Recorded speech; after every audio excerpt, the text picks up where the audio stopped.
우리 오늘 말씀 보도록 하겠습니다. 오늘 말씀은 우리 누가복음 8장으로 갑니다.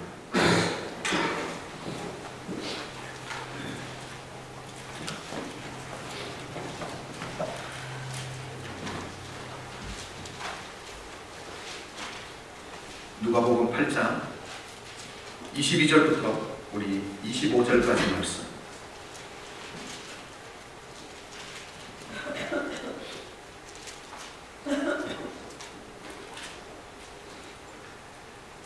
누가복음 8장 우리 22절부터 25절까지 말씀 다 함께 천천히 봉독하도록 하겠습니다.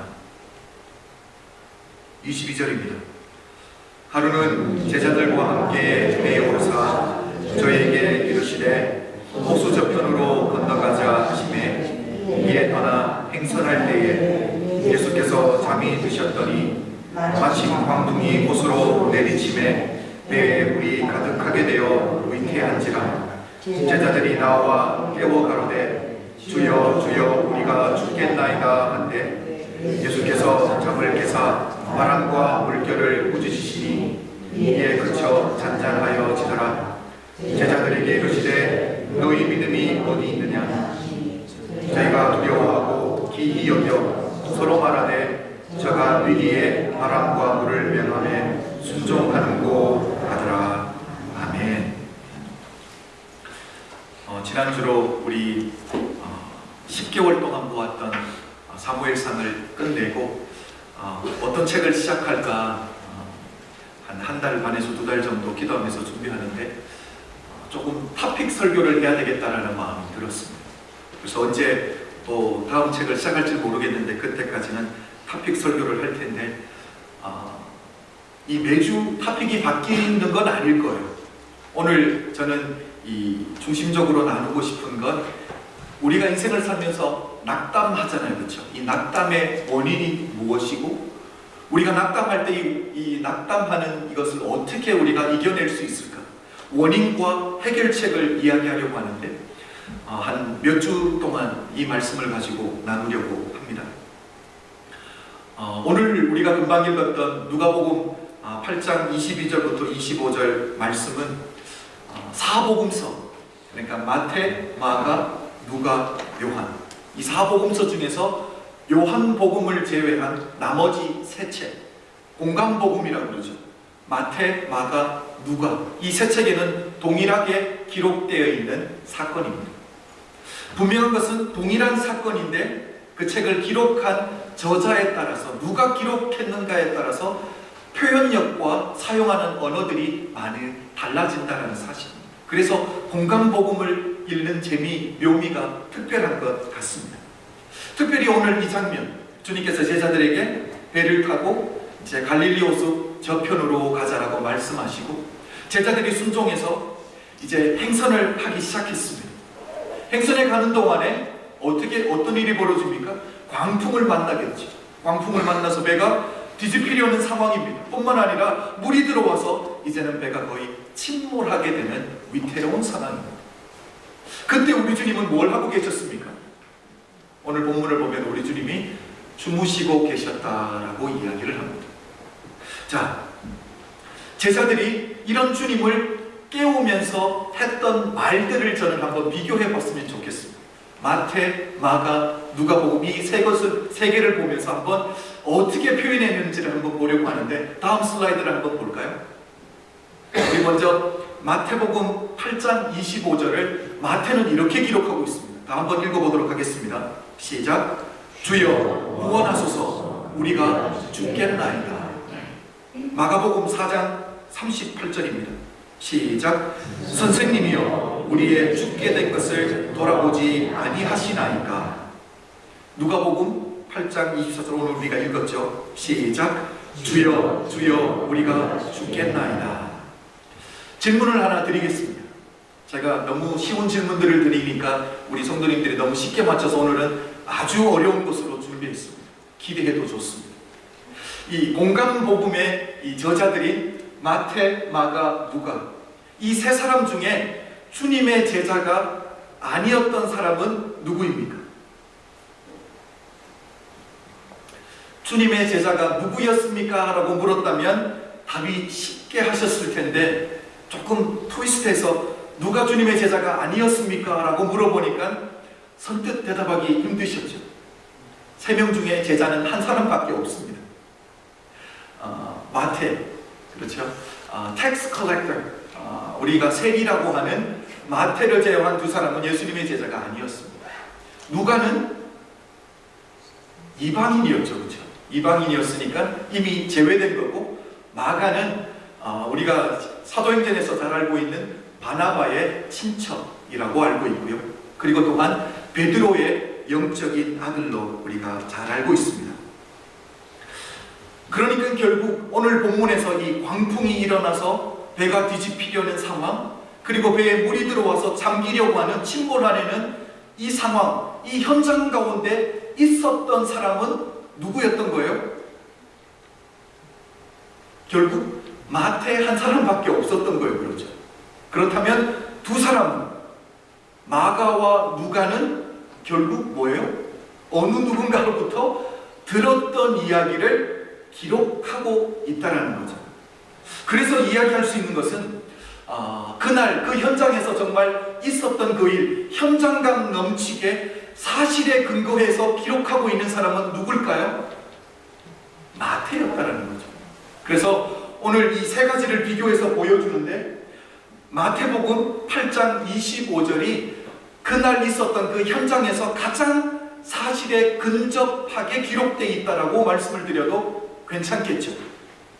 자, 그리고 이제 누가복음을 한번 보십시오.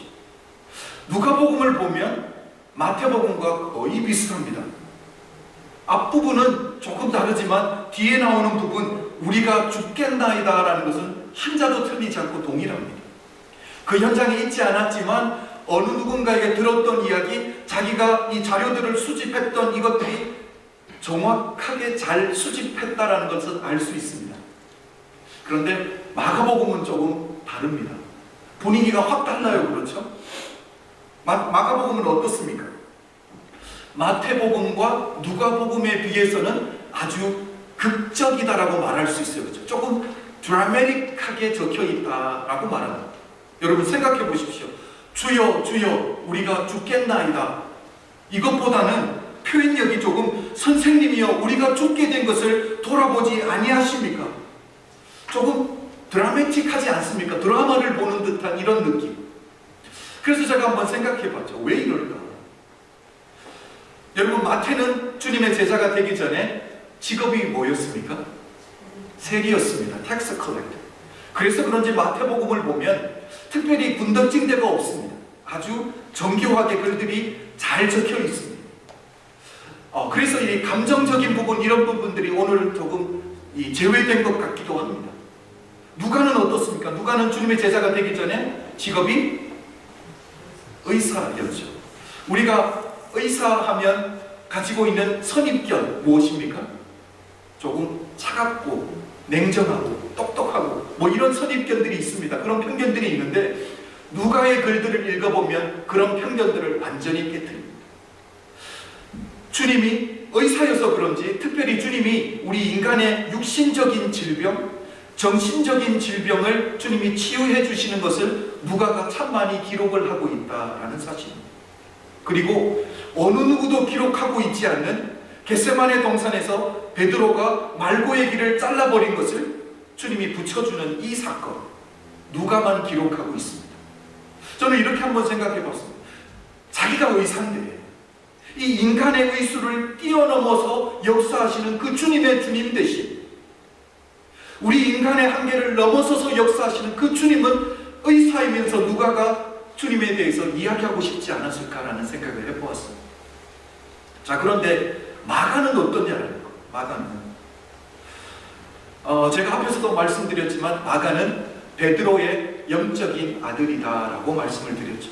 그래서 베드로에게 이 들었던 이야기들, 이런 정보들을 통해서 마가복음을 기록했을 거라는 거죠.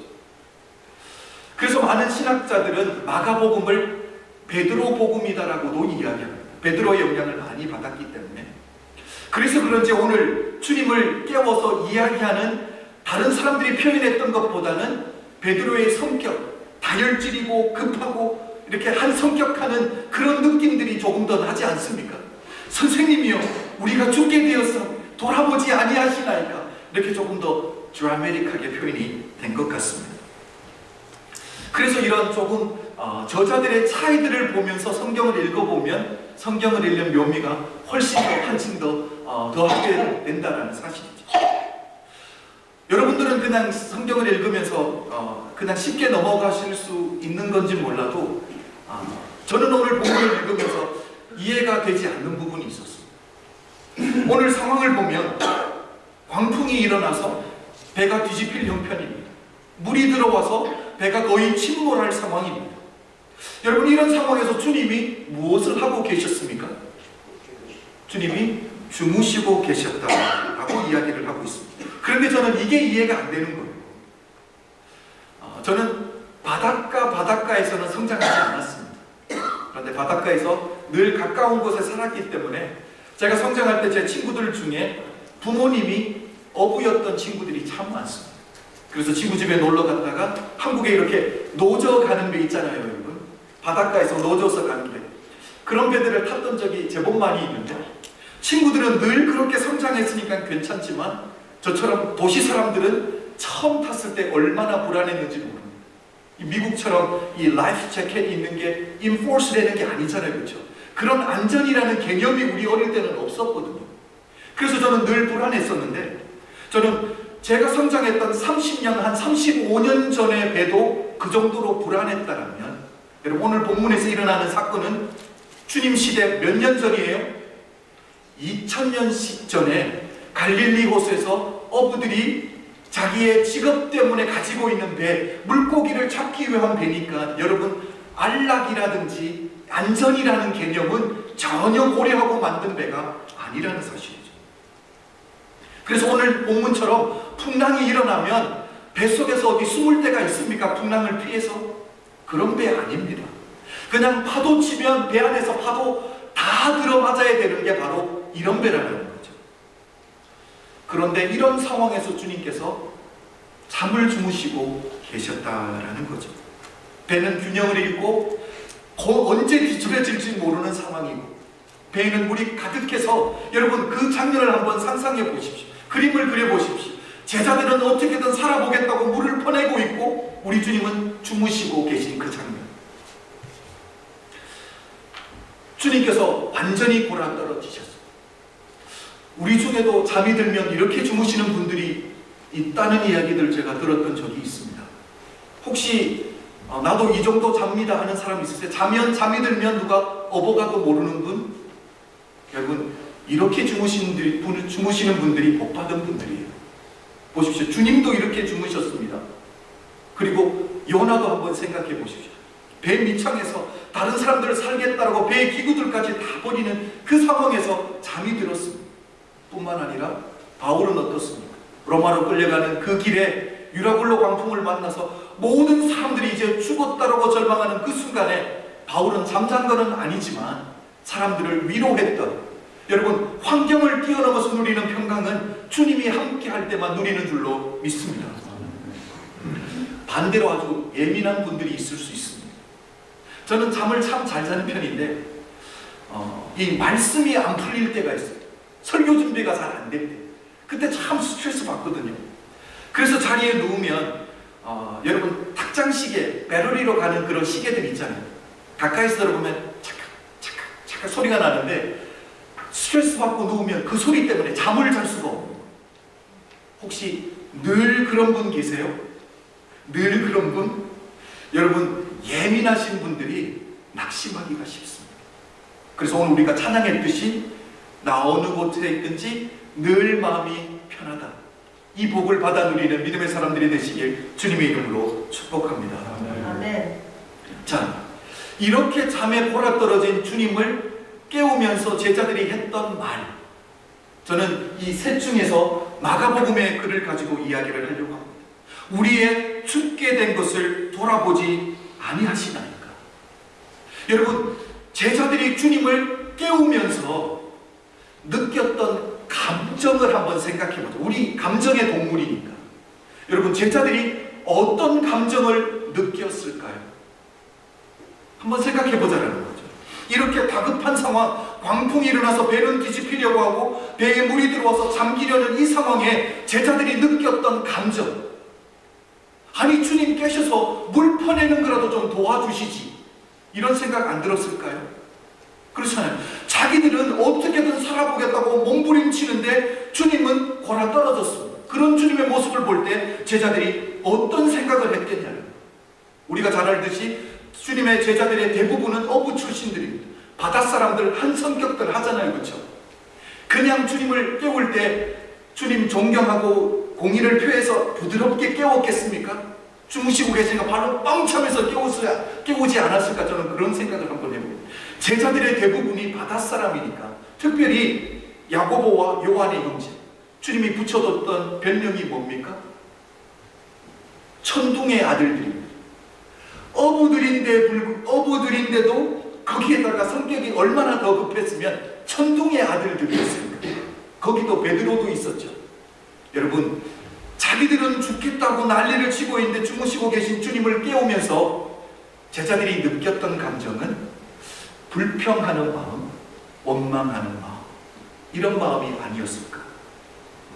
여러분, 주님을 향한 원망하고 불평하는 마음, 오늘 성경이어서 조금 부드럽게 표현된 것 뿐이지 우리식으로 하면 어떻게 말하는 거예요?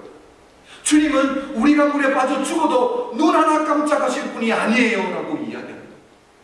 주님은 이렇게 우리가 고난 가운데 빠졌는데 관심조차 없는 거예요 라고 이야기하는 거죠. 질문을 드립니다. 우리 주님이 정말 제자들의 물에 빠져도 죽어도 눈 하나 깜짝하지 않을 정도로 냉정하고 차가운 분이십니까? 제자들이 고난 가운데 어려움 가운데 빠졌는데도 불구하고 우리 주님이 전혀 관심조차 가지지 않는 그런 분입니까? 아닙니다. 그렇죠. 지금 제자들이 주님을 향해서 잘못된 오해를 하고 있는 것. 여러분, 무엇 때문입니까?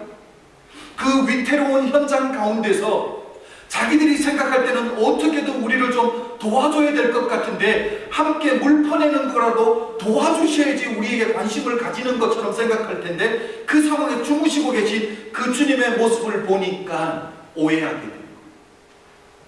오해하게 되니까 주님을 향해서 잘못된 생각을 가지게 되니까 결국은 잘못된 결론에 이르게 되는 거죠. 어떤 결론입니까? 주님은 우리가 죽어도 눈 하나 깜짝할 분이 아니에요. 주님은 내가 고통 가운데 있어도 관심조차 없는 분이야 라고 결론을 내려버립니다.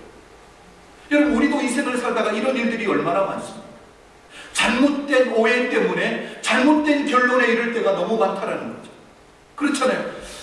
저 집사님이 저렇게 행동하는 걸 보면 믿음이 없는 거야 라고 결론 내릴 때, 그렇지 않은 거죠. 우리가 살아온 백그라운드가 다 다릅니다. 이 생각의 구조가 다 다르고요. 그래서 행동하는 것이 다 다르기 때문에 내가 가지고 있는 생각의 구조와 내 경험을 통해서 어느 누군가의 행동하는 그 모습을 보고 판단하면 아니 된다는 사실, 잘못 오해하면 아니 된다는 사실입니다. 왜? 제자들을 보십시오. 자기들이 위험에 처했을 때 자기들이 생각하는 것은 주님이 어떻게 해주셔야 되는 거예요? 물이라도 퍼내고 어떻게든 해야지 나를 사랑하시는 거고 나를 도와주시는 거지, 그냥 주무시고 계신 건 나에게 관심조차 없는 거야 라고 못을 박아버립니다. 예수님께서 이렇게 다급한 상황, 위태로운 상황에서 자기들을 도와주지 않는다고 예수님은 우리를 향한 사랑도 없고 관심도 가지지 않는 결론에 이르게 되는 거예요. 내 입장에서 보니까, 내 입장에서 생각하니까 주님을 정죄할 수밖에 없고 판단할 수밖에 없다는 거죠. 여러분, 우리가 인생을 살면서 어느 누군가를 향해서 오해하는 것 얼마나 무서운 일인지 모릅니다. 저는 여기서 한 가지만 더 짚고 넘어가겠습니다. 제자들이 주님을 향해서 오해한 것도 오해한 거지만 제자들은 주님과 함께 있으면서 잘못된 신학, 건강하지 못한 신학을 붙들고 있었어요. 지금 제자들이 붙들고 있는 잘못된 신학은, 이게 잘못된 티올로지가 무엇인지 아십니까? 주님이 우리와 함께 배에 계신다라면 어떻게 되는 거예요? 풍랑을 만나서는 아니 된다라는 신학을 가지고 있는 거예요. 이게 얼마나 건강하지 못한 신학이지 모릅니다. 오늘 본문에서 실질적으로 무슨 일이 일어났습니까? 주님이 함께 배에 계신데도 불구하고 광풍이 일어나고 물이 차서 위태로운 상황까지 됐다라는 사실입니다. 주님이 이스라엘 백성들을 출애굽시켰습니다. 주님이 불기둥과 구름기둥으로 이스라엘 백성들을 인도해 갔는데 결국 가보니까 어디였습니까? 앞에는 홍해, 뒤에는 애국 군대가 쫓아와서 앞으로도 못 가고 뒤로도 못 가는, 이러지도 못하고 저러지도 못하는 상황으로 인도해 가신 분이 누구입니까? 하나님이라니까. 다윗은 하나님을 향해서 여호와는 나의 목자시니라고 외쳤지만 그럼에도 불구하고 내가 사망의 음침한 골짜기를 다닐 때가 있었다라고 다윗은 고백하고 있습니다. 주님이 인도하시면 사망의 음침한 골짜기 가면 됩니까? 아니 됩니까? 제자들이 이렇게 잘못된 신앙을 붙들고 있었던 것, 우리 한국 사람들이 오랫동안 붙들고 있었던 이 기복신앙, 우리는 지금은 아니라고 이야기하지만 여전히 우리가 붙들고 있는 이 기복신앙, 오늘은 조금 더 화려하게 옷을 갈아입고 뭐라고 말합니까? 번영신앙. 번영신앙. 그렇죠. 무엇입니까?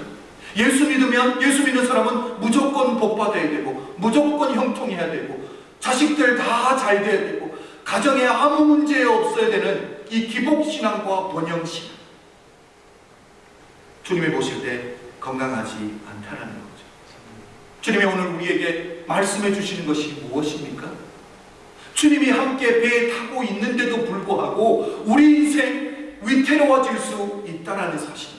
광풍을 만날 때도 있습니다. 폭풍을 만날 때도 있습니다. 그런데 우리 주님은 광풍을 막아주시는 분은 아니지만 그 태풍을 넘어갈 수 있도록 함께 해주시는 분이 바로 우리 주님인 줄로 믿습니다.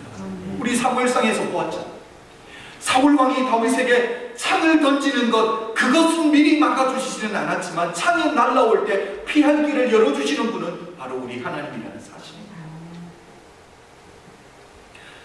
여러분, 짐 엘리엇이라는 선교사님에 대해서 들어보셨을 거예요.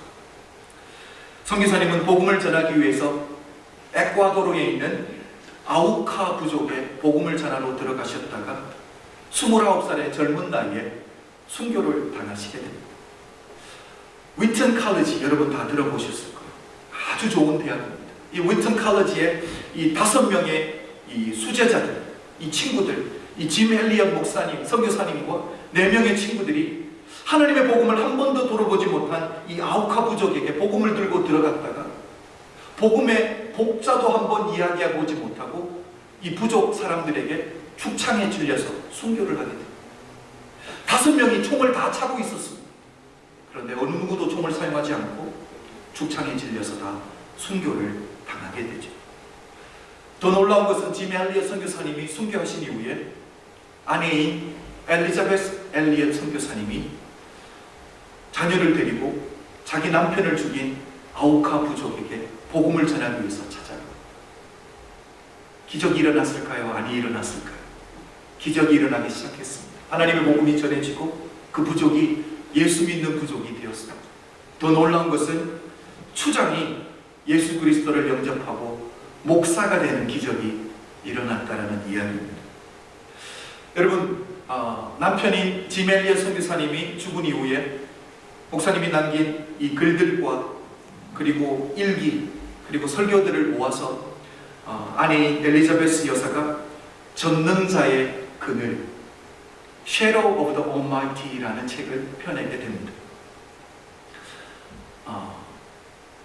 이 책을 보면, 그리고 이 이후에 엘리자베스 여사의 삶을 보면 참 어려운 삶을 살아가게 됩니다.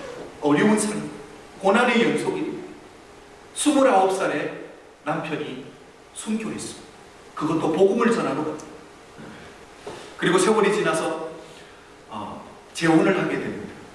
재혼을 하면서 이제는 조금 안전하고 평화로운 가정을 꾸려가야 되겠다라는 기대를 했는데 두 번째 남편도 암으로 돌아가시게 됩니다. 제가 듣기로는 재혼을 한 번 더 하셨다라는 이야기는 들었습니다. 혹시 이 엘리자베스 여사가 여러분 우리 한국 여자였다라고 한번 가정해 보자요. 이런 배기지들을 짊어지고 살고 있습니다. 결혼을 해서 첫째 남편이 29살에, 그렇죠, 우리는 순교했다라고 하지만 세상 사람들은 뭐라고 할까요? 재수 없이 죽창 맞아 죽었대 라고 이야기할 거예요. 그 다음에 두 번째 재혼했는데 남편이 암으로 또 죽었어요. 이런 상황에서 한국 사회라면 이런 여자에게 사람들이 어떤 꼬리표와 딱지, 어떤 레이블들을 붙여놓을까요? 부정적인 레이블들을 붙여놨을 거예요. 그렇죠? 기구한 인생, 재수없는 여자, 남편 죽이는 귀신 붙은 여자, 별별 부정적인 이야기들이 다 붙었을 거예요. 여러분, 이것은 한국적인 문화에서만 있는 게 아니에요. 성경에도 이런 일이 있습니다.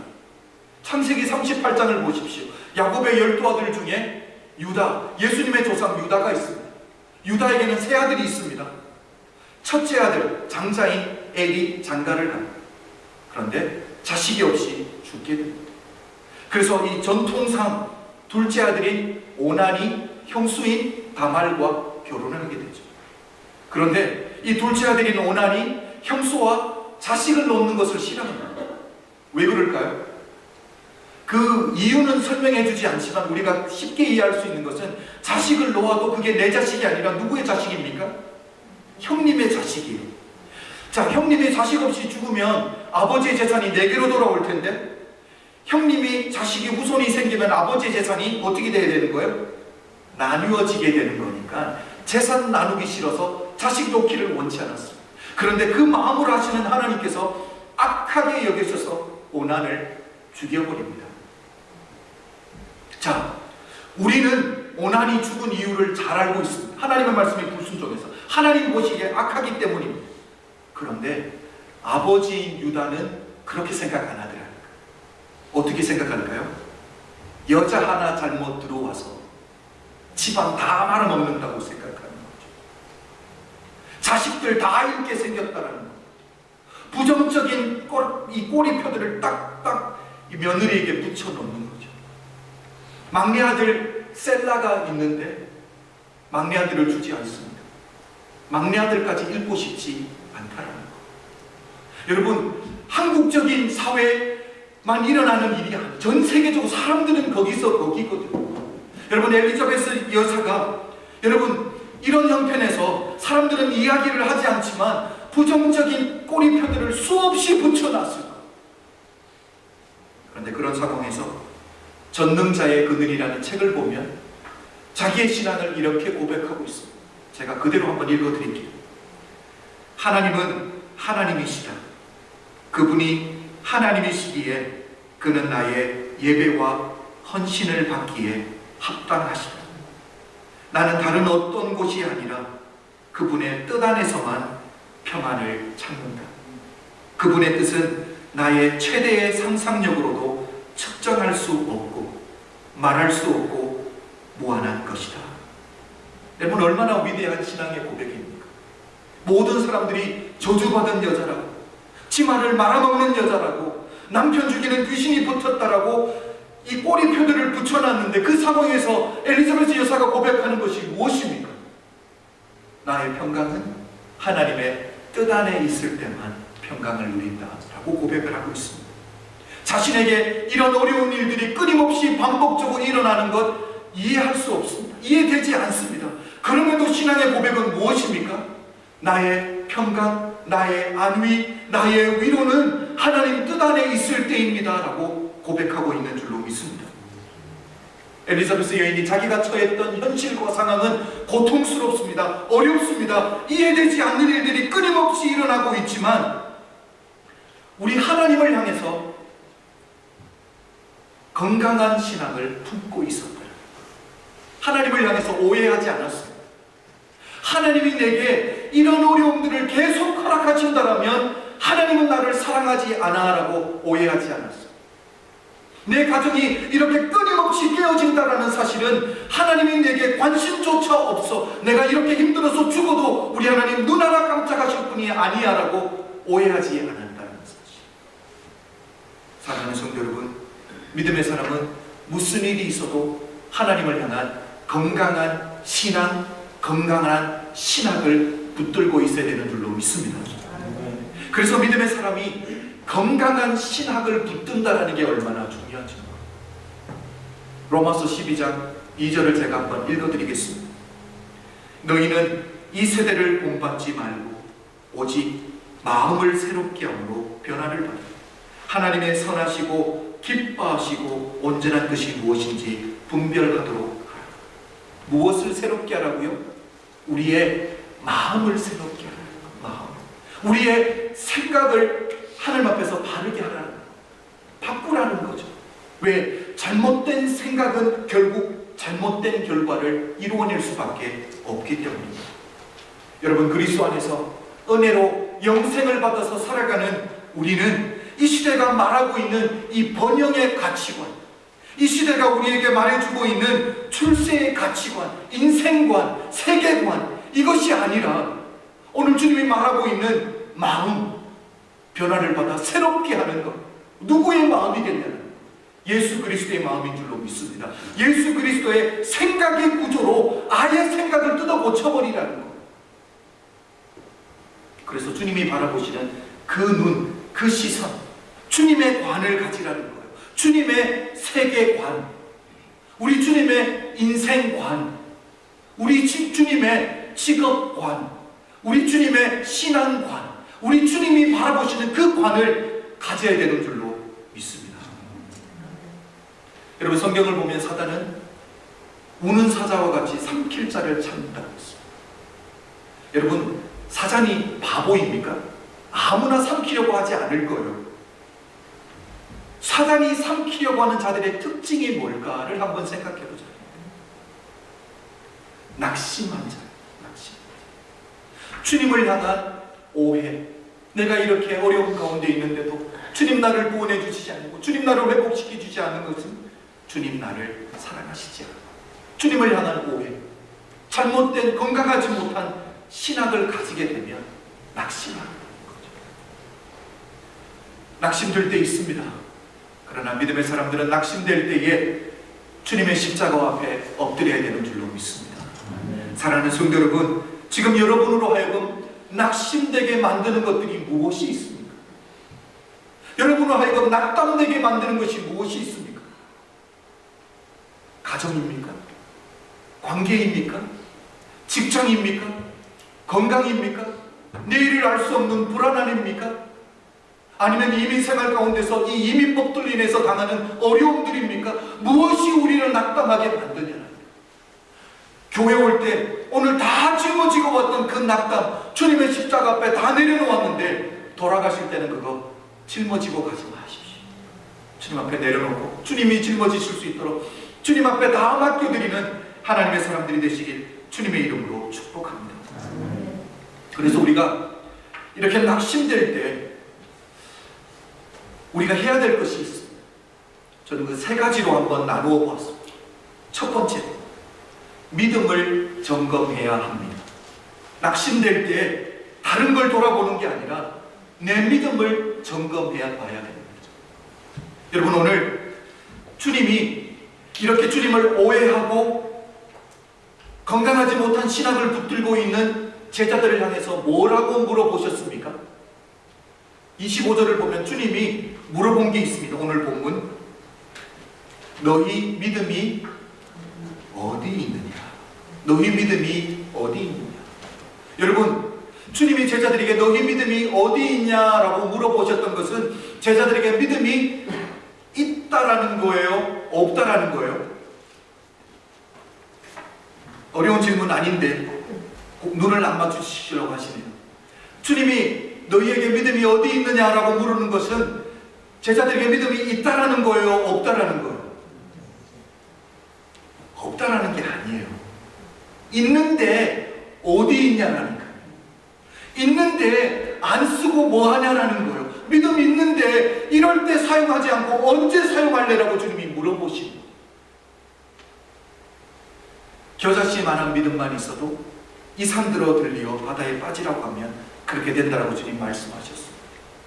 여러분, 그 정도의 믿음만 있어도 되는데 제자들이 그 정도 믿음도 없었을까요? 더 큰 믿음들이 있었을 거예요. 그런데 사용하지 않는 믿음은 역사를 일으키지 못한다는 사실입니다. 사용하지 않고 묻어두는 신앙, 묻어두는 믿음은 소용없다는 거예요. 달란트 비유에서 땅에 묻어두었던, 달란트를 묻어두었던 그 종 여러분 기억하실 거예요. 묻어두었던 그 종은 여러분 주인의 책망의 대상이었어요. 믿음이 있는데도 불구하고 사용해야 될 때 사용하지 않고 땅에 묻어두는 것, 주님께 책망받을 대상입니다. 주님이 주신 달란트, 사용해야 될 때 사용하지 못하고 땅에 묻어두는 것, 책망받아야 될 대상. 여러분, 믿음을 점검하는 하나님의 사람들이 되시길 주의 이름으로 축복합니다. 여러분, 믿음 있는 것, 때에 맞춰서 작동할 수 있는 하나님의 사람들이 되야 될 줄로 믿습니다. 두 번째, 계속적인 말씀이 공급되어야 합니다.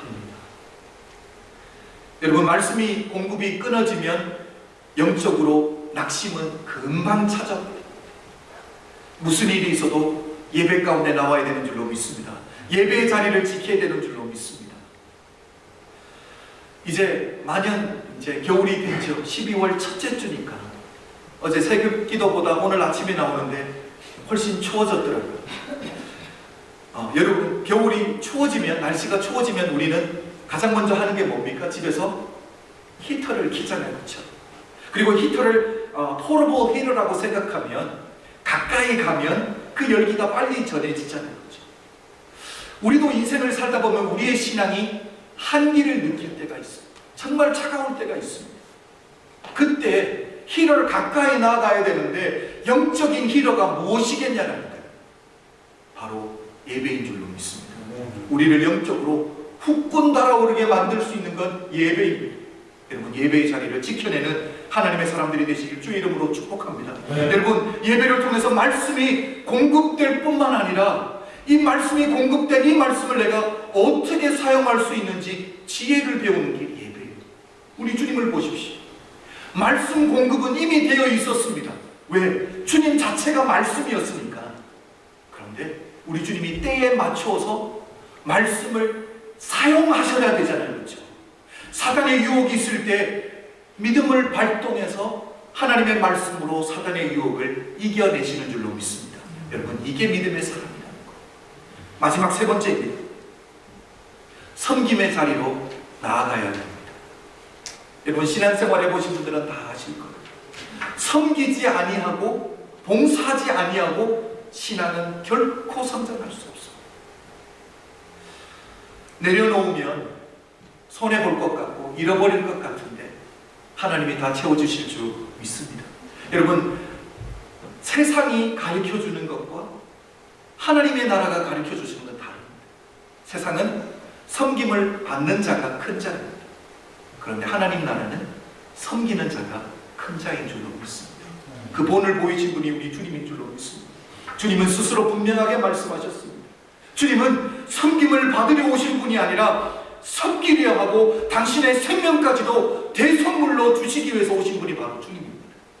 우리 주님이 생명으로 우리를 섬겨주셨기 때문에 오늘 우리에게 영생이 있는 줄로 믿습니다. 그렇다면 우리도 생명으로 섬길 때 생명이 넘쳐나는 일들이, 죽게로 돌아오는 일들이, 영혼이 회복되는 일들이 우리 가운데 일어날 줄로 믿습니다. 여러분, 저는 오늘 말씀을 마무리하면서 여러분에게 한 번만 더 리마인드 시켜드리도록 하겠습니다. 낙심의 원인은 주님을 오해할 때, 주님을 오해할 때. 이런 일들 우리가 참 많거든요. 우리가 처해 있는 형편 속에서 주님을 판단하는 거죠. 내가 이렇게 어려움 가운데 있다면, 내가 이렇게 고난 가운데 있다면 주님을 오해하지 않아야 됩니다. 두 번째는 건강한 신학을 가져야 된다는 사실입니다. 그래서 우리가 때마다 시마다 세 가지 믿음을 점검하고요. 그리고 계속적인 말씀의 공부, 예배가 끊어지지 않아야 됩니다. 섬김의 자리로 나아가야 된다는 사실. 이 세 가지를 붙들 수 있는 믿음의 사람들이 되시길 주의 이름으로 축복합니다. 우리 마지막 찬양 함께 하도록 하겠습니다. 완전하신 나의 주. 우리 자리에서 다 일어나셔서 우리 마지막 찬양 다 함께 주님 앞에 고백하며 나가도록 하겠습니다.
예수의 생각의 구조로 내 마음을 바꿀 수 있는 은총을 허락해달라고 우리 다 함께 기도하며 나아갑니다. 하나님, 내 삶 가운데 주님이 내 믿음이 어디 있냐고 물어보시는데 주님이 내게 허락하신 그 믿음, 인생을 살아가면서 위태로울 때마다 사용할 수 있는 믿음을 발동할 수 있는 하나님의 사람이 될 수 있도록 나를 도와달라고 우리 주님 앞에 기도하며, 주님 내 삶 가운데 주님의 말씀의 공급, 예배가 끊어지지 않도록 주님 나를 붙들어 달라고 몇 가지를 놓고 함께 기도하며 나가는 시간을 가지도록 하겠습니다. 우리 다 함께 기도합니다. 아버지 하나님, 이 시간 감사합니다. 하나님의 사람들과 예배 가운데 나오게 하신 것 감사합니다. 하나님, 우리에게 말씀해 주신 것 감사합니다. 하나님, 우리가 인생을 살면서 주님을 향해서도 우리 주변에 있는 형제들을 향해서도 얼마나 많은 자원을 가지고 살아갑니다. 주님, 우리를 강렬히 여겨주셔서 아버지, 내가 처한 이 상황에서 주님을 바라보니까 아버지, 내가 처한 그 상황에서 주님을 바라보니까 오히려 주님 말씀이 않습니다. 주님, 그 주님 나를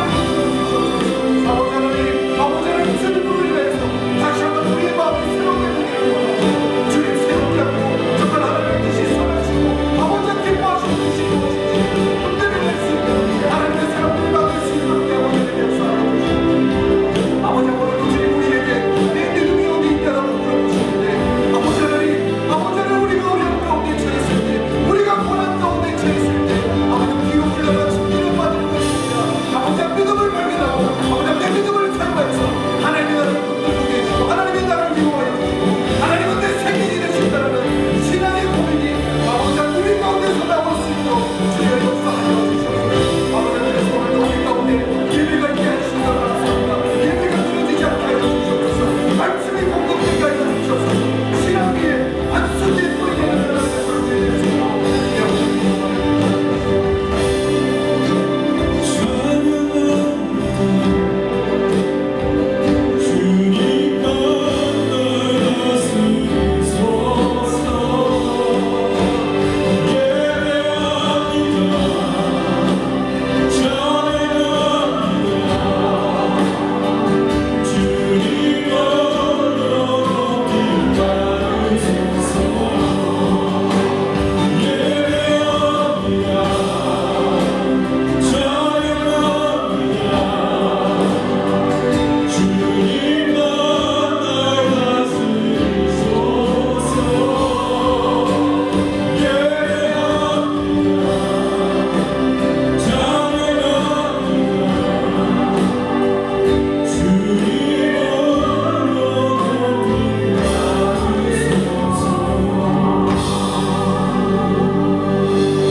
예배 가운데 나올 수 있는 은총 주신 것 감사합니다.